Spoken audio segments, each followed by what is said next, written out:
Rokel putting herself between Endry and Zanella was more for the woman's sanity as well. The aqua-tinted woman had a righteous fury within her for the complete destruction of her family at Endry's hand. The woman was gripping Rokel so tightly while relaying the final conversation she had had with her husband that the tips of her nails punctured Rokel's arm.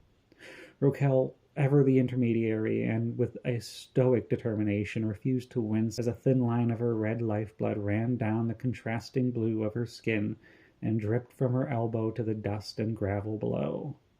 If there was not a neutral body between them, Endry was confident Zanella would have used her claws to rip out his throat while he stood there.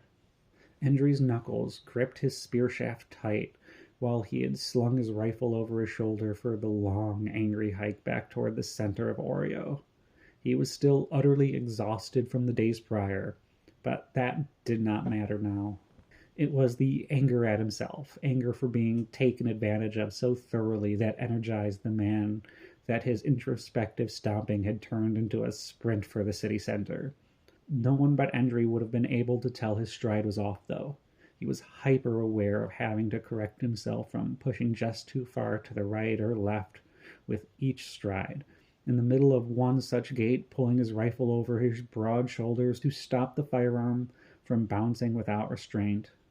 Now the gun hugged the nearly perfectly rounded spear shaft, giving the slightest stretched dimensions in a way that Endry would be able to tell where the cutting edges were without having to glance at the blade to index it.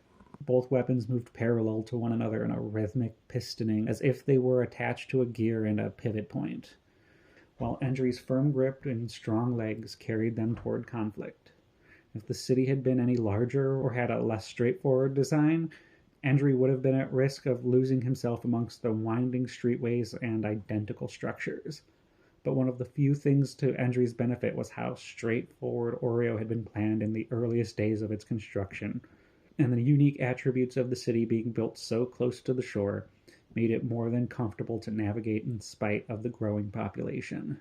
Endry dug his heel into the gravel of the final intersection and made his way up the final hill toward the white pillars that marked the entrance of Oreo's town hall.